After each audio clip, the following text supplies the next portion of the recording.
Je suis Cyril Gaillard, un chirurgien dentiste installé à Bordeaux, cabinet de groupe où on est plusieurs spécialistes endo, implanto, occluso, pédo, ortho. On a un laboratoire de prothèses intégrées, donc on est une équipe assez complète. Et j'ai 3 enfants et passionné de sport et Mojo user depuis une année maintenant. La dentisterie 4D, c'est de la dentisterie fonctionnelle. C'est-à-dire que c'est réussir à digitaliser le patient et à pouvoir étudier le patient sans avoir le patient avec nous. Donc Mojo, j'en ai entendu parler il y a 4-5 ans maintenant, le temps passe assez vite, par un dentiste qui s'appelle Sébastien Félinck. Donc il me parle du Mojo et de toutes les possibilités du Mojo et depuis ce moment-là en fait j'ai attendu le Mojo avec grande impatience au cabinet.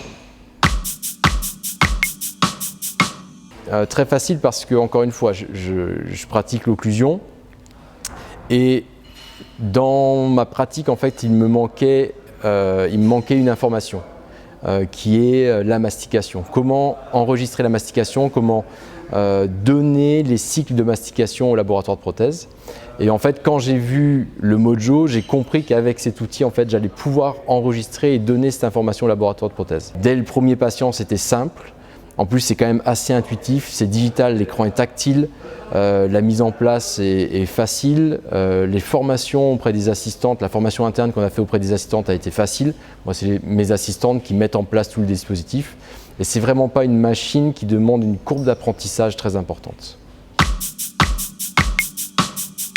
Alors, ça a transformé ma pratique dans le sens où, pour la première fois, en fait, j'ai l'impression de donner des informations qui ne sont pas des informations mécaniques au laboratoire de prothèses, c'est-à-dire que je vais donner des informations mécaniques sur des pentes condyliennes, des angles de Bennett. Pour moi, tout ça, c'est très mécanique. J'ai réussi pour la première fois, on réussit grâce à cette machine, pour la première fois à enregistrer la physiologie du patient et à transmettre ça au laboratoire. Donc on a vraiment l'impression de traiter le patient et de traiter la physiologie du patient, pas seulement de la mécanique occlusale.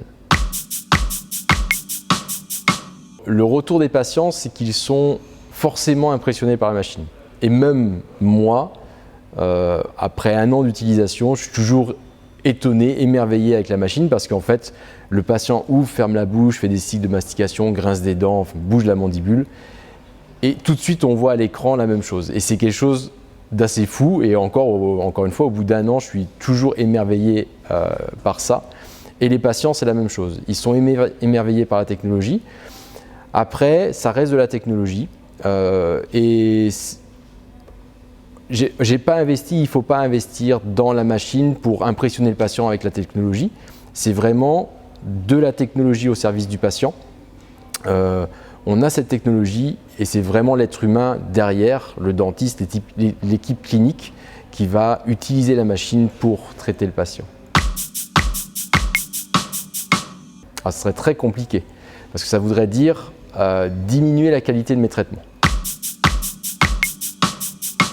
Alors forcément, il y a high-tech qui est là, par le design de la machine, par l'effet tactile de l'écran, par les mouvements de la mandibule, ça c'est sûr, il y a le high-tech.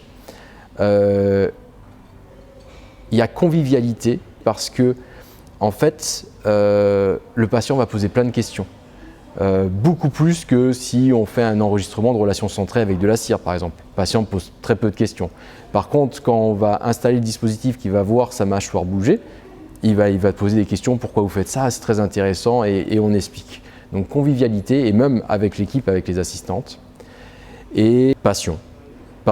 Parce que je fais de l'occluso, parce que je fais des grandes réhabilitations et que ça m'a presque donné l'envie à nouveau de faire encore plus pour mes patients.